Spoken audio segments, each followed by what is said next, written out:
Hi, everybody, and I'd like to welcome you to today's presentation on increasing awareness of human trafficking. If you didn't know, today is July 30th, which is the United Nations World Day Against Trafficking in Persons. That's a really big mouthful. What we're really going to talk about today is just a high-level overview so we can understand more about human trafficking and maybe a little bit about what we can do to identify and potentially start helping people who are survivors of human trafficking.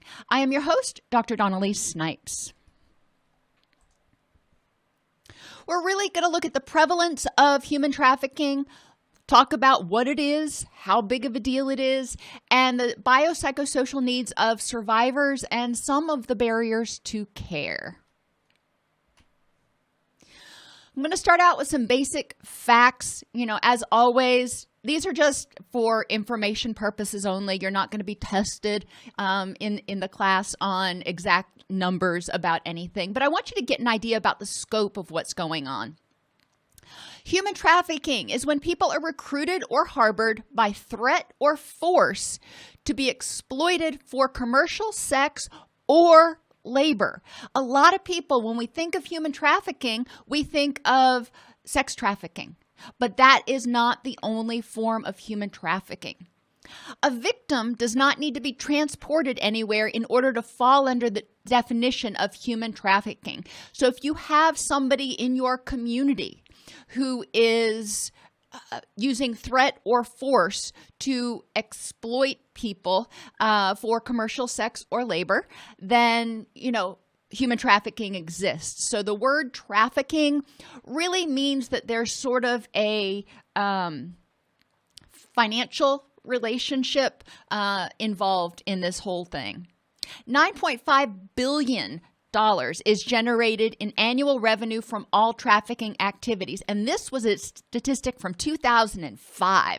It has done nothing but grow since 2005, which is 15 years ago. So can you imagine what the number is now?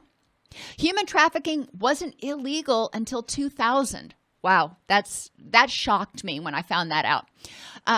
George W. Bush signed the Trafficking Victims Protection Act in 2000. The United States, Mexico, and the Philippines are ranked as some of the worst places for human trafficking in 2018. And more than 300,000 young people in the U.S. alone are considered at risk of sexual exploitation in any given year. Unfortunately, and you may not have thought about this, but you'll understand a little bit more as we go through, COVID-19 has amplified trafficking dangers. Loss of jobs, growing poverty, school closures, and a rise in online interactions increase vulnerabilities. Human traffickers fill a need, and we're going to talk a lot about that. But you have a lot of people who are in problematic situations, who are at risk because of, what's going on in their own home, or maybe even not having a home, that makes them more susceptible to human traffickers. We do need to be aware. We also want to remember that not only is human trafficking something that happens for sex or labor, but it can also happen, and it also does happen, to men and women, girls and boys. And it's important to recognize that, it's something that's ongoing, and adults and children. 30 to 88% of survivors, I know that's a broad range, but our stats on human trafficking, especially within the U.S., are really not great. Not saying that they're bad. They probably are very bad, but our statistical record keeping just leaves a lot to be desired. Anyhow, 30 to 88% of survivors interact with healthcare providers while they are being trafficked. All right? Now, that can mean behavioral health. That can mean physical health. A lot of times it's emergency room visits, or maybe even going to the doctor. But a lot of times, think about the cost benefit for the trafficker. A lot of times the survivor is not taken to the doctor for annual care, for those sorts of things. So when are we going to see these people? We are going to see people who are being trafficked when they are not able to bring money into the trafficker, when their value to the trafficker is dropping. Then they're going to be taken to the ER or taken to the doctor in order to get fixed up so they can start earning again. Juvenile survivors may present with traffickers or associates of traffickers who may be family members. That's important to recognize that family members can be traffickers, and they can also be associates of traffickers. So a lot of times juvenile survivors present with their traffickers when a health or mental health need impacts their ability to work or earn. So you may be thinking, how can family members be involved? Well, let's just take the example of a family who has immigrated here from another country. Their visa in this country is tied to their employment. And the employer is, essentially the trafficker. Their child gets sick and, goes to the doctor. And, because their child is sick, they are leaving work. They're not able to be as productive. So you can see how the children of adults that are being trafficked can also, be involved in this whole thing.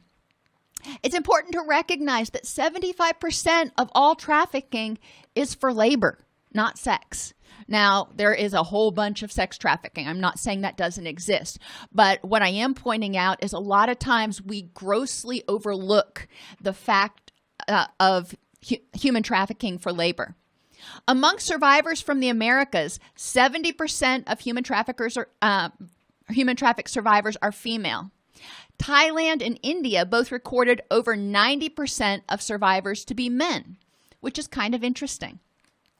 Many victims of human trafficking endure extensive physical violence, often including prior abuse and victimization and adverse childhood experiences. So when we're identifying people who are survivors of human trafficking, we want to recognize that the human trafficking may not be the beginning of their trauma. It may just be additional trauma because they had prior abuse, victimization, or adverse childhood experiences that may put them at risk for victimization. Cultural beliefs may influence Cultural beliefs may influence victims to accept violence or defer to the trafficker. There are some cultures in which the survivor may be deferring to head of household who is being controlled by a trafficker. So we do need to consider the dynamics. 71% of labor trafficking victims entered the U.S. legally. They got here, they were on a work visa, so 71% of them got here legally. In the U.S. in 2015, 40% of sex trafficking victims were Native American. Now, that broke my heart. All of this broke my heart when I was doing it, but we do want to recognize that there are certain populations that may be more at risk. Migrant farm workers can become trafficking victims because their legal status in the U.S. is often tied to their employment. So if they cause problems, if they don't agree to work for paltry wages or no wages at all, then they risk being sent back to their country of origin. So, therein you've got this coercive financial sort of relationship. In 2018, under President Trump, the U.S. Department of Justice funded 45 victim service providers with $31 million. Now, clearly that's not enough to get rid of this issue, but that was double from what it was the year prior to that. So we are making a little bit of headway. Non-U.S. citizen survivors often qualify for what's called T visas if they've come to the U.S. because of trafficking and are cooperative with reasonable requests from authorities.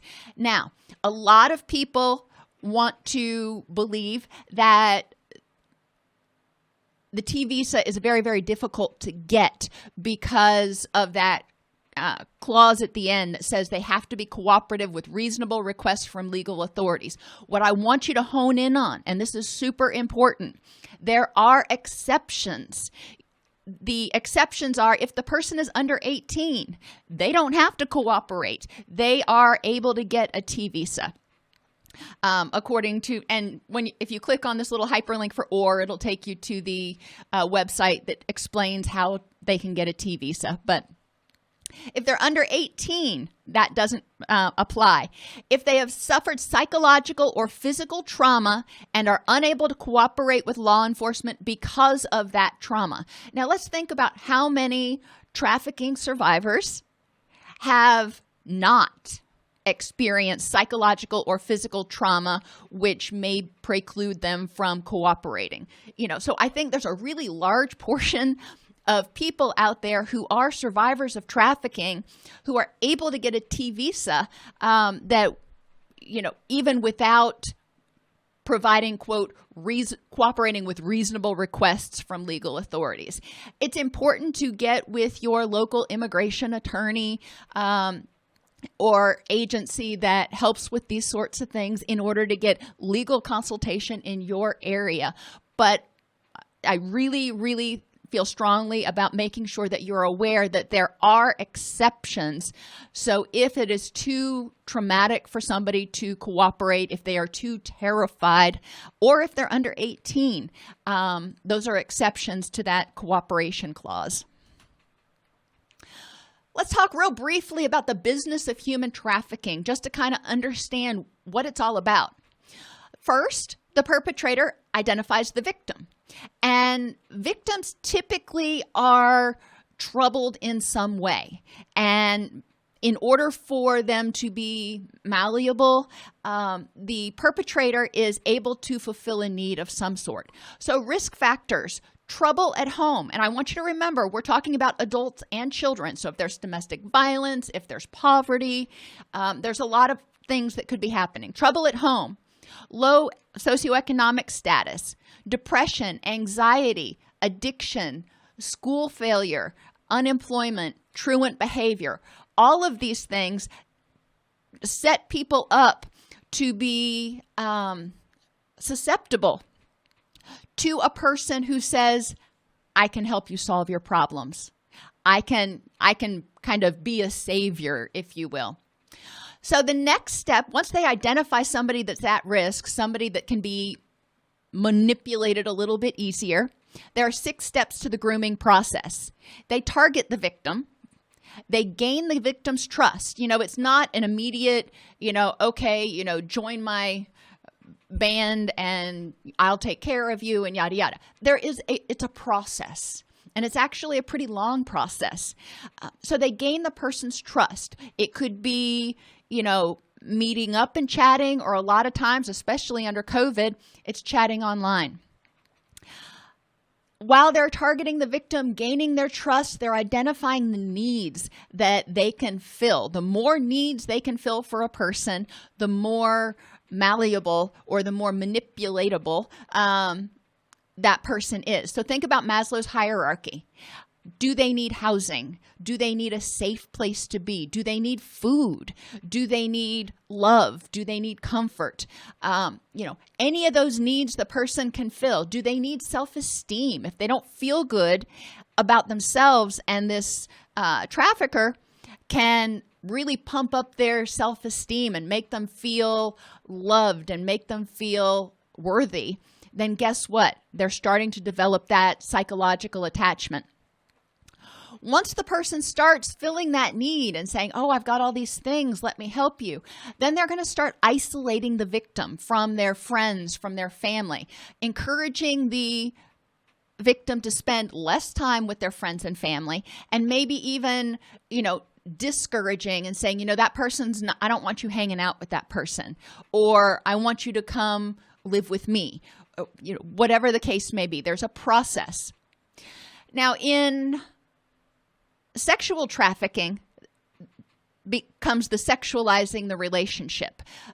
There is a place in here in which the person becomes more vulnerable because they have so much invested. They have become so vulnerable to this person that they are terrified of leaving, which comes to the maintaining control. During and especially after the grooming process, Stockholm Syndrome gains roots in the emotional relationship between the victim and the captor. We have to, as humans, we have to make sense of how things are happening, why we're accepting certain behaviors. And one of the proposed theories is Stockholm Syndrome. Stockholm Syndrome is considered a complex reaction to a frightening situation. 3 factors are necessary for Stockholm Syndrome.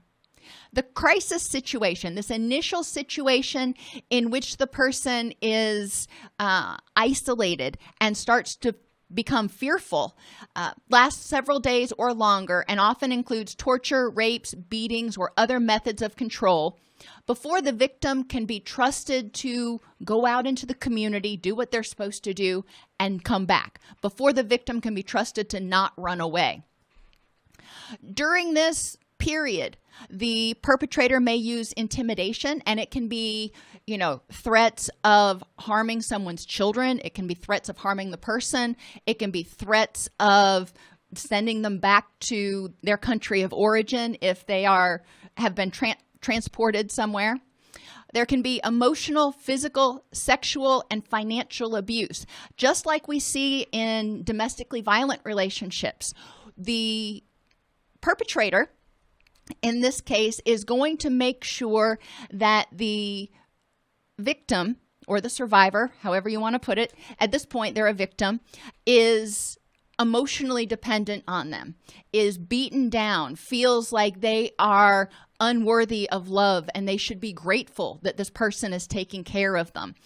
Make sure that they are fearful of authorities. Make sure that they're fearful of other things. They implant ideas that in the heads of the victims that make them fearful of everybody else, and the only person they can trust is their captor.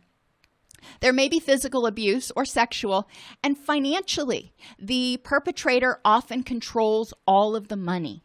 The person may be given a little bit of an allowance, maybe not, and a lot of their personal documents, like their social security card and their birth certificate and other stuff like that, the perpetrator will also control. So that person has no documents and would have difficulty establishing themselves if they left. Isolation, we already talked about. There can also be gaslighting, which goes along sort of with that emotional abuse, making the person believe that they might be crazy for what they're believing. If the person starts to say, this isn't right, that you are controlling my finances, that you're beating me, that you're doing whatever.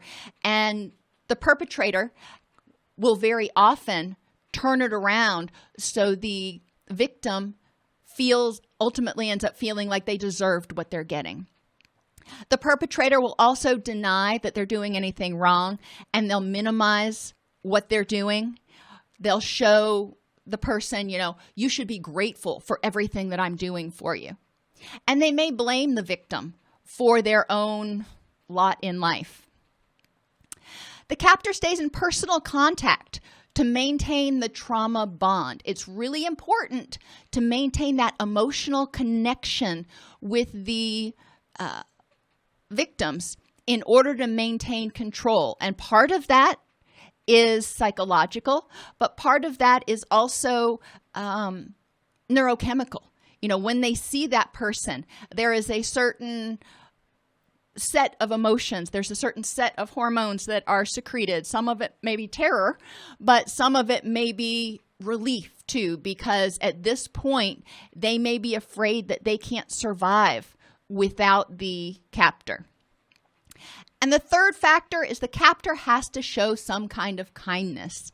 Yes, there is the initial crisis situation in which the captor is horrific to the person, but eventually it moves to where the captor is caretaking for the person. When this happens, I mean, think about what that must do to your psyche to have somebody that is abusive and, potentially torturing you. Then all of a sudden they're showing you kindness. Trying to rectify that in your mind has got to be exceptionally confusing, which is why, some people, start to forget or minimize what happened before, or they try to rationalize that they deserved it somehow because now this person is providing them love in some way. Marketing is the next step. So identifying the victim, making sure that the victim is not going to leave, and then marketing the victim.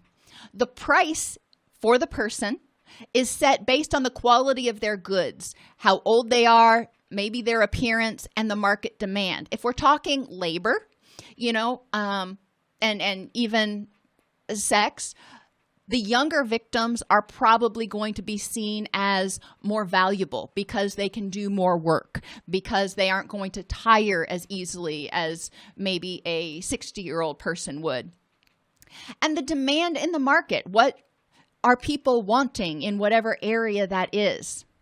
At this stage, survivors present with major depressive, dissociative, and addictive disorders. So if you start seeing those issues, and you're working with somebody who you suspect may be involved in human trafficking, encouraging them to develop skills of mindfulness, grounding, relaxation to help them start dealing with the presenting symptoms.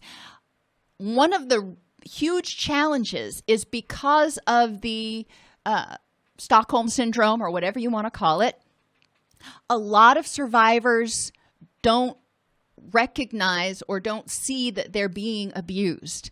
They see love. They're afraid to be without this person. So they may not come to treatment voluntarily. They may leave treatment. They may not see it as a problem that needs to be addressed. And that is something that really stymies the medical as well as the psychological communities. We have, from what I could find, and I did a lot of research in terms of helping people who have been trafficked emerge from that situation, unless they are voluntarily saying, I want to leave, I want out. But somebody who's involuntarily taken out of the trafficking situation, the treatments or approaches that are available to help that person are really quite limited. And we'll talk about that in barriers right now, once we get down there. Now, once somebody is marketed, then they're sold. Perpetrators often target large events, especially when we're talking about sex trafficking, such as the Super Bowl or national conventions, to take advantage of the crowds and high demand for paid sexual services. Now, if you're talking about labor, then you're going to look at places that have a high demand for cheap labor, agricultural communities, places where there are huge factories that might want cheap, illegal labor. Red flags that we need to look for. If the person that you're working with, remember it's not just a child, claims they are just visiting and they're unable to clarify where they're staying at. They don't remember the address or anything. They can't identify, landmarks, or it's clear that they're not sure where they're at. They may have a lack of knowledge of their whereabouts. A lot of times they are transported in vehicles without windows, or they're transported in the dead of night. So they're not sure where they are. They haven't seen street signs. They don't know that if they're in Las Vegas or Los Angeles. They may have a loss of a sense of time because they're kept on whatever schedule that the perpetrator wants to keep them on. They often have numerous inconsistencies in their story, and this is, pretty common when somebody is in an abusive relationship of sorts. They may try to make excuses for what's going on, but those inconsistencies start, raising red flags for you. They often have few or no personal possessions. They will come in, they won't have, a wallet on them. They may not, or a purse or something.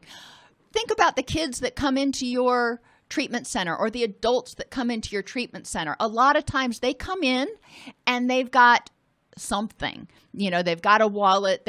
They may not be rich, but they have something. If the person is not in control of their own money, their financial records, or their bank account, or their own identification documents like their ID or a passport, that can be a red flag. If somebody else is the one filling out their demographic paperwork and somebody else is involved in handing over all the documents. Now, obviously, if you're working with a child who's 8 years old, they're probably not going to have control of their social security card and stuff. So we want to use common sense here. But if it's a 16-year-old, for example, you want to think, what would this person normally be controlling of their own? They're not allowed to speak for themselves, or they may not be able to speak for themselves. They're fearful, anxious, depressed, submissive, tense, or extremely nervous and hypervigilant. It's not uncommon for people to have any or all of these feelings, especially when they're in a mental health clinic, because they're not sure what's going on. And, some people are afraid that they're going to get involuntarily committed. There are a lot of reasons. We don't want to assume. But if somebody seems unusually fearful or anxious, we want to figure out why. It may be trafficking, it may be something else, but we want to know why. If they avoid eye contact or have poor physical health or signs of abuse, these are other things that we want to be aware of. Avoiding eye contact, as we talked about a lot over the past couple of weeks, can be culturally prescribed. We don't want to make assumptions, but we do want to be aware if somebody seems extremely averse to making eye contact in a way that communicates that they may feel extreme shame, then, that's one of those red flags. None of these in and of themselves necessarily means the person is a victim of human trafficking. But we do want to start looking for some of these red flags because, we're missing a huge proportion of people who are being trafficked because we're not looking for these things. Assessment.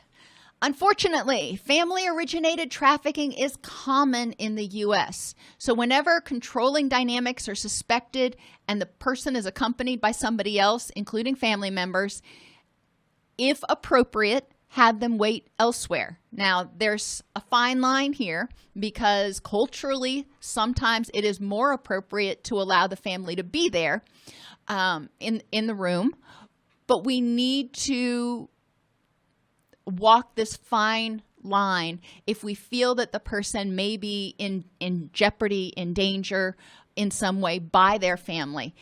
How do we get them to a place where they feel safe to tell us that there's a problem? We need to inform survivors that we are available to help and our office is a safe space. They may not be ready to go there, so to speak, and that's okay. But we need to start putting out that message and letting them know that they are in a safe place.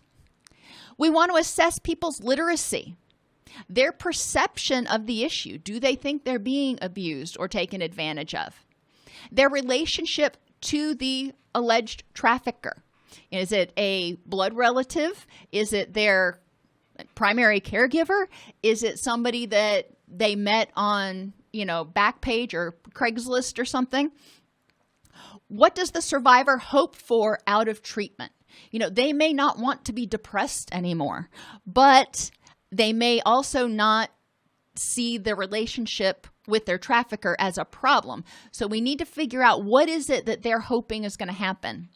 What are their current biopsychosocial needs? We need to help them figure out how they can meet their needs on their own. We want to take that power, if you will, away from the trafficker. If the survivor feels like if they leave, they won't have any money, they won't have any job skills, they won't have a home, they'll be homeless, they won't be able to feed themselves, well, then they're going to feel trapped in that situation. So we need to identify the needs that they potentially have and help them find resources other than the trafficker to meet those needs.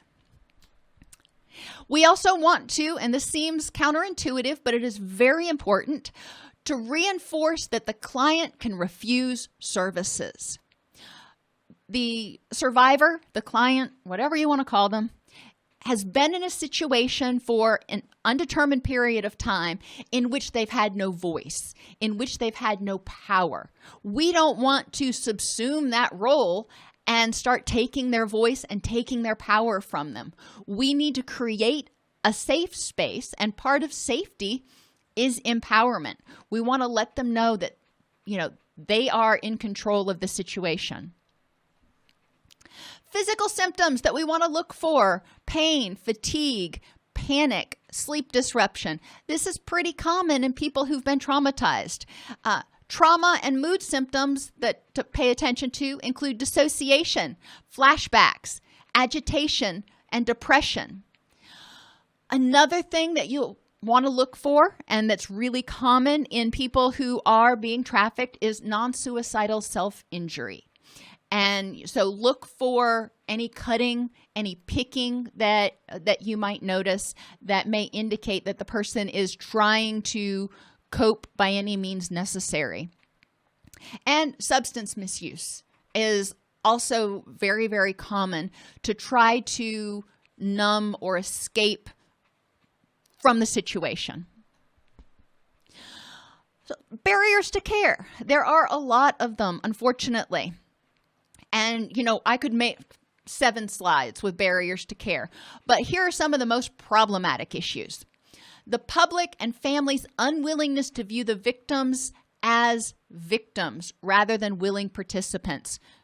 A lot of times you hear people say, well, they don't leave, they don't run away. Why don't they go to law enforcement? Why don't they go to a counselor? Why don't they tell somebody? Well, for the reasons I just identified. They have been brainwashed to believe that if they leave, they're going to die. I mean, that's the short version of it.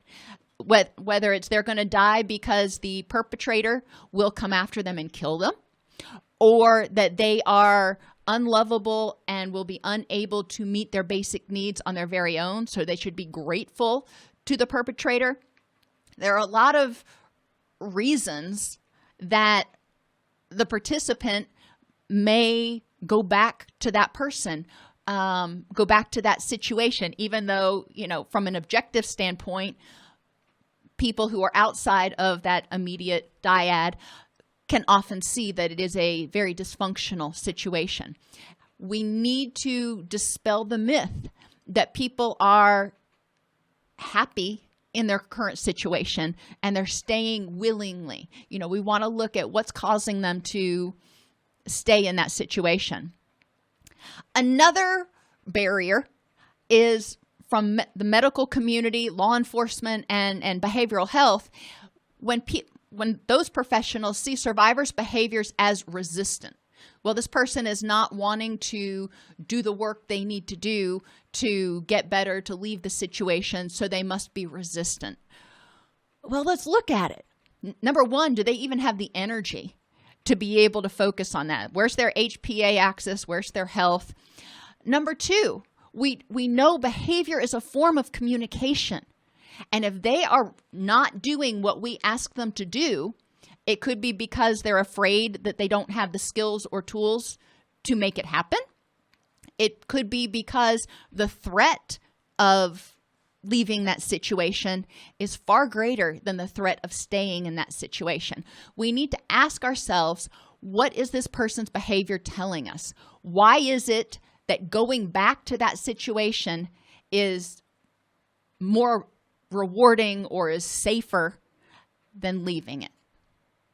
And That's going to differ for every situation, but it is important that we look at the survivor's behavior as meaningful. The victim may have an emotional attachment to the perpetrator, which, because of Stockholm Syndrome, because of grooming, because that perpetrator may have filled a need that they had that, nobody else was filling, the victim may feel emotionally and psychologically indebted to that person. They may think they love them in a certain way, and they may not want to forego or give up whatever it is that person was contributing, especially on the emotional level. So that's really important that we recognize there is a relationship. There is a strong emotional connection between the perpetrator and the victim, even if it's an unhealthy one. The victim's issues that created the initial vulnerability and may keep them from leaving. If they initially got into this situation when they were addicted to something, or when they were homeless. If they were homeless to begin with, they may not know what they're going to have when they get out. If they were addicted and their trafficker is providing them drugs, fulfilling that need, they may be afraid that if they leave that, then they won't be able to access it, and the reason they started their addiction in the first place, they may not be able to cope with life on life's terms. So that's terrifying. And especially for juveniles, there's a potential that they may have to go back into a dysfunctional home situation.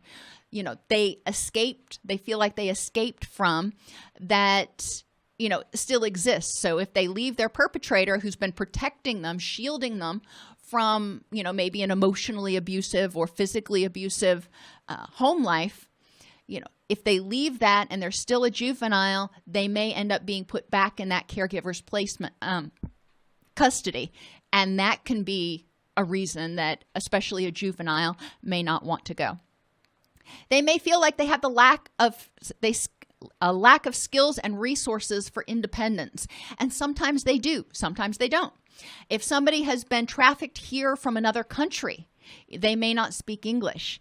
They may not have ever had the opportunities to learn how to function in American culture. How to create a bank account, how to get a job, how to ride public transportation. There's a lot of stuff that we take for granted. So that may be terrifying. It may just be too overwhelming to that person, and they're just like, I can't do it. The victim, as I said earlier, may not identify the relationship as abusive. False beliefs implanted during the grooming process will often make the victims very suspicious of the medical community, of the mental health community, of anybody outside of the perpetrator. Because of all of this, it takes a significant amount of time to develop trust. You're not going to develop rapport in 30 minutes. You're probably not going to develop rapport in 30 days. It takes time of interacting with that person, doing case management, trying to help them access the resources, or at least become aware of the resources that they may need. But during that time, where are they staying? If they are terrified of leaving their abuser and you're trying to help them see that there's a way out, where are they staying during this time? There are virtually no transitional placements where this person can go and, decide if they want to leave. Once they leave the perpetrator, that creates a lot of danger for them in the first place, whether it's danger of being deported or danger of physical harm. But, it's important to recognize that once they make that move, once they start asserting power in that relationship, stuff's going to hit the fan. And that can be very terrifying for them. So they almost need to have a ready-made place to step into. It's going to take time to develop that trust and that rapport. They may also have fears that connections with law enforcement or service providers can compromise their physical safety. So even talking to you, even if they're not leaving, even if they're going back to their perpetrator after every appointment, even connecting with you may be seen as a betrayal by the perpetrator and put them in danger of having the beatings, having the torture amped up again in order to ensure dependence. There's been a lot of talk about, what kind of treatment is available, what can we do, yada, yada. And some people have looked towards theories that emerged out of helping people leave cults, for example. One of those theories is called deprogramming. We've pretty much gotten away from that. Now there is an approach that is referred to as exit counseling. And one of the crucial or the most crucial thing in exit counseling is making sure that survivors know that they have the ability to leave at any time. One of the crucial aspects of exit counseling is empowerment. The focus is not on recovery as we define it. The focus in exit counseling is on building rapport and not worrying about persuading the client or the survivor that the perpetrator is a negative influence. Think about if somebody that you've known, not necessarily a trafficking situation, but somebody that you've known that's been in an abusive relationship. How much good did it do to try to sit there and convince them, try to get them to see how unhealthy and dysfunctional the relationship was? Most of the time, they were not willing or able to see that. So you were putting a wall between the two of you because you weren't walking in their shoes. And that's, there's a lot of empathy in exit counseling. We need to get into the survivor's shoes as much as we can and, try to see things from his or her perspective. We need to identify problems that existed before the trafficking involvement, which may persist. Going back to Maslow, what needs do they have on a biological basis? Housing, shelter, food, shelter, all that kind of stuff. And how can we help them meet those needs now? We need to consider dealing with psychological issues in the survivor and, if appropriate, in the family. Sometimes the survivor may have been, for example, a runaway. And, that person is now back with their family, but they have extensive trauma. And the family, because the person ran away and because the person was exposed to the horrific things they were exposed to, the family also has a bunch of stuff to deal with. And then we also have to understand why the person ran away in the first place. So there are a lot of dynamics that eventually may need to be dealt with, but that is way down the road. Once the person says, okay, I can see that I want something different for myself. We need to address issues family members have as a result of the trafficking experience as appropriate and ensure a comprehensive recovery-oriented system of care. That means we have multidisciplinary agencies that are available to help meet all of those basic needs that the person may have. And we recognize that their foray into treatment may be episodic. They may come in, kind of dip their toe, think, no, not yet, and leave, and then come back 2 months later. We need to be open to that and be receptive and welcoming to them when they do come back each time. So eventually they may actually see it as a safe place. Treatment must be collaborative and seek to empower the survivor. Using the stages of change model, we want to build the relationship over multiple meetings. And just to recap, for those of you who haven't reviewed the stages of change model in a while, pre-contemplation, the person doesn't see a problem. There is no problem. You can't tell them there's a problem. And if that's the case, one of the interventions is just to provide information, to provide feedback, and let them know that you're there.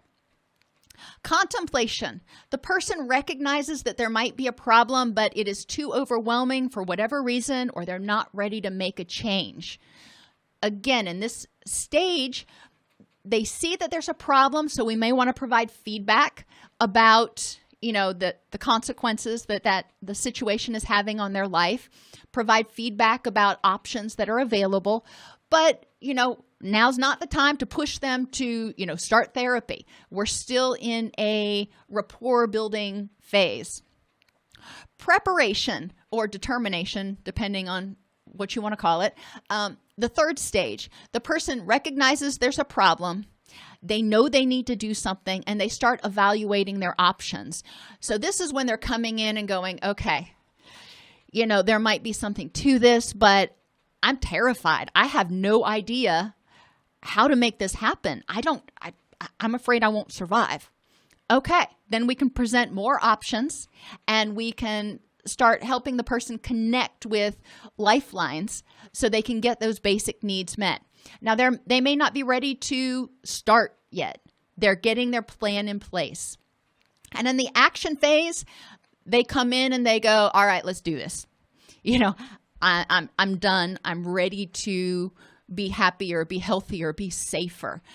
And we want to be sensitive to each one of those phases. One of the things that a lot of clinicians make the mistake of doing is assuming that if somebody comes in and they're kind of thinking that maybe there's a problem, clinicians often jump into, yes, there's a problem, so let me show you how to fix it.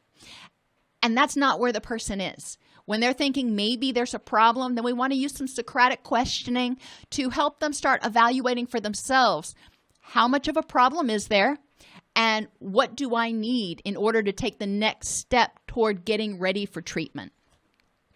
Pay attention. Too much eye contact or not giving the person sufficient physical space can feel very threatening if they feel like they're being stared at, or if you encroach, even if it's to shake hands or pat them on the back, that can feel very overwhelming to them. So it's important to pay a lot of attention to nonverbals, because a lot of the communication from their captors has come from nonverbals. Their captors only have to give them a look in order to create a behavioral response. We want to identify ways by asking them, how can we make the treatment environment and home, whatever home is for that person, feel safer to that person? How can we help them feel safer? Develop mutually agreeable goals.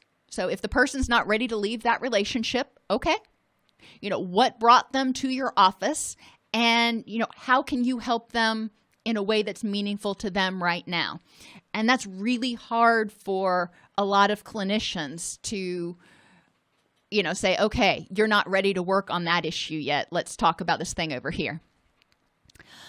Avoid techniques that could trigger abuse memories. And there's a lot of these. We want to pay attention to anything that's ritualistic. We don't want to do anything maybe where we require them to lay down or to close their eyes. All of those things can be very threatening.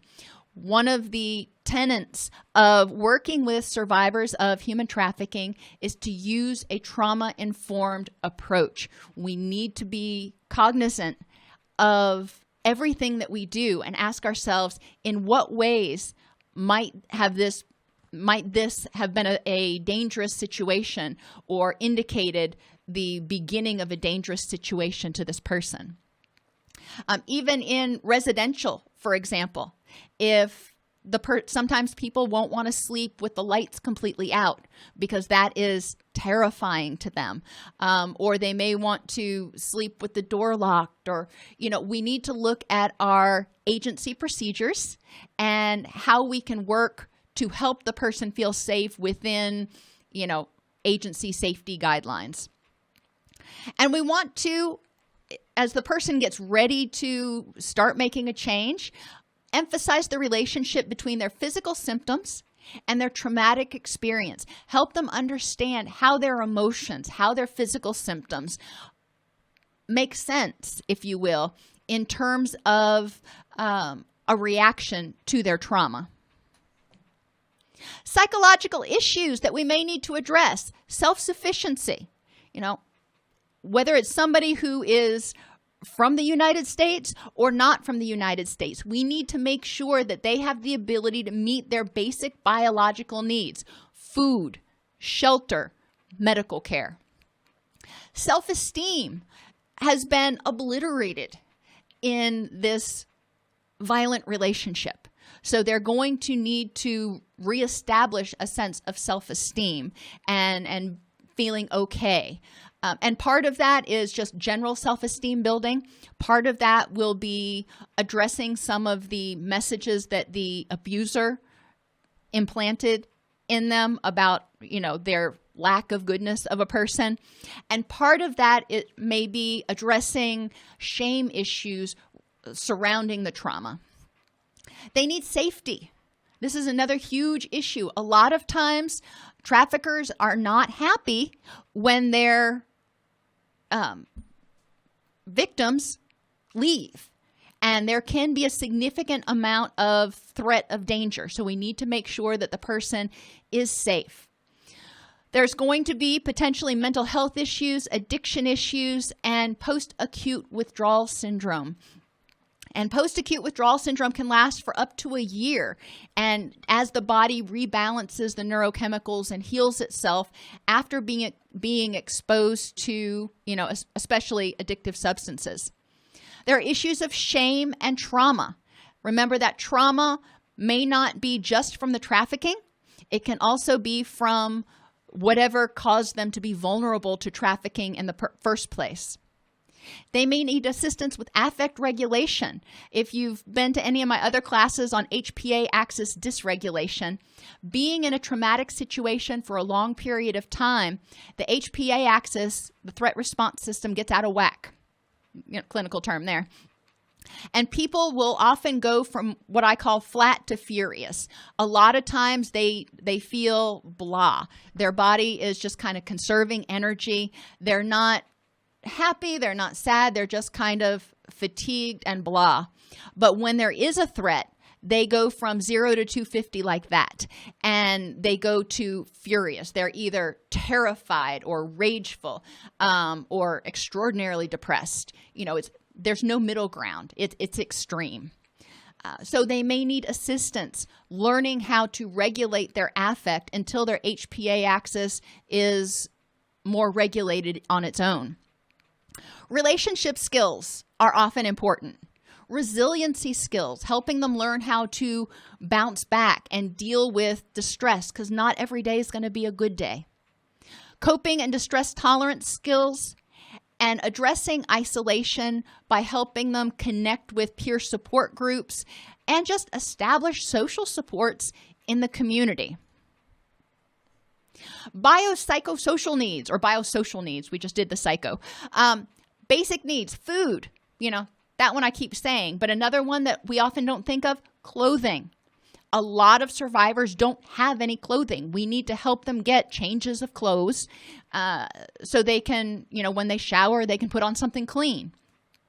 If they have children, they may need childcare. They may need help with school enrollment and transporting the child to and from school. If they don't speak English, they may need English language courses, but regardless of whether they speak English or not, they also may need life skills and general education. We want to assess, do they have a high school diploma? Do they have a GED? What do they need in terms of making them, getting them the skills so they can get a job that will pay them enough money to be self-sufficient? They may need assistance with job placement, job skills training, and even vocational counseling. And a lot of your career one-stops, I don't know what they call them exactly where you're at, but a lot of places have vocational counselors that are available that can help people identify, what type of occupation is going to work for you. Do you need to go back to college? Some people are going to do really well going back to college. Some people want to get into a different type of vocation that may not require formal academics. We need to assess their family reunion needs if they want any. If they are here from another country, what does that look like? Are they trying to bring their family here? Are they wanting to go back to see their family? What's going on? If they are from the United States, do they want to reunite with their family? Health needs. Not only do they need medical care, but they also need dental care and mental health services. Legally, they need assistance with defending or pursuing criminal charges, should they want to. Now, we don't want to push this on them. We want to empower them to make decisions on their own. But if they want to pursue criminal charges, then, we can point them in the right direction of legal aid that can help them with that. But a lot of times, they may have also acquired criminal charges while they were being trafficked. So we may need to help them with defending against those charges or getting their records expunged. They may need assistance with visa applications and getting driver's licenses, getting and accessing public benefits, including housing, Social Security, disability, and Medicaid or Medicare. We also need to help caregivers and the community at large understand the experience of being trafficked. We need to help them develop a level of empathy because a lot of people just can't fathom what this situation is like or how it progresses to that point. We want to help the community at large, including teachers and everybody, understand vulnerabilities that make survivors susceptible to trafficking in the first place. Because until we understand what the vulnerabilities are, we can't prevent them. And this will go a long way to creating prevention programs and creating resources in the community to minimize some of these vulnerabilities. We need caregivers in the community to understand recruiting techniques so they're aware of, what it looks like and, things that should make their spidey senses kind of go off. We need to help them understand the impact of trafficking on survivors, even the ones that seem like they are unwilling to leave that situation. And we need to help caregivers as well as the community understand what a path to recovery can look like and how, sometimes it's 2 steps forward and 1.5 steps back. It's probably not going to be a straightforward linear process, but we want them to understand, like the stuff we talked about earlier, for example, about resistance. The person's behavior is telling you something, maybe something they can't identify or speak with their own words. But if they are not wanting to do something, I'm trying to avoid using the R word. If they're not wanting to do something that we want them to do, we want to understand why. Is it too scary? Is it too painful? Is it, or do they not have the skills or tools to make that happen? And how can we help them, empower them, should they want to take that next step? Some resources for you. These are some great resources that are free and they're available, online. There's a protocol toolkit for developing a response to victims of human trafficking in healthcare settings. This is basically a tool for identifying how to screen and identify people who might be being trafficked, as well as the resources they might need. Improving human trafficking victim identification. This is a screening tool. After rescue, evaluation of strategies to stabilize and integrate adult survivors of human trafficking to the United States. This particular toolkit does not specifically go into counseling issues. Like I said, that's way down the road. It talks about the stabilization process and what things people need in those immediate weeks after they decide to leave that situation to help them get stabilized. The Anti-Human Trafficking Manual for Criminal Justice Practitioners, that's a good one. Getting a T visa, talked a lot about that at the beginning. And if you just want a real quick overview of human trafficking and Child Welfare, a guide for caseworkers, is a very nice, concise summary of a bunch of what we talked about today. Services, including accommodations, somewhere to sleep that's safe, medical support, counseling, translation services, Religious observances, clothing, food, and possibly planning for a return to the country of origin may be required from the moment you come into contact with a suspected victim for an interview. This isn't something that we can put off to the end of an interview or a series of interviews. We need to meet them where they are, and just like the trafficker did, unfortunately, we need to identify their needs and provide them options to get those needs met besides from the trafficker. It is essential to join the survivor in their reality as a starting place to work toward change. Trafficking, remember, is not just sex work and involves not only people from other countries coming to the U.S., but also U.S. citizens. And trafficking, like I said earlier, is a little deceptive because you don't actually have to transport anybody anywhere. Remember that trafficking happens in every state of the Union and most countries.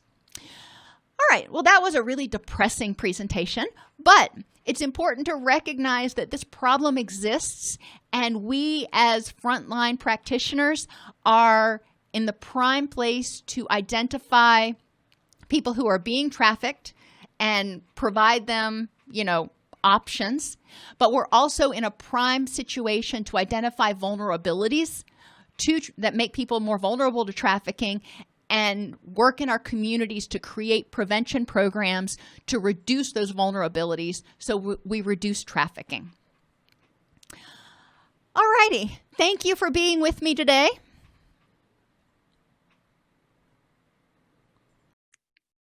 If this podcast helps you help your clients or yourself, please support us by purchasing your CEUs at allceus.com or getting your agency to sponsor an episode. A direct link to the on-demand CEUs for this podcast is at allceus.com/podcastceus. That's allceus.com/podcastceus. To sponsor an episode of Counselor Toolbox and reach over 50,000 clinicians per week, go to allceus.com/sponsor. Thank you.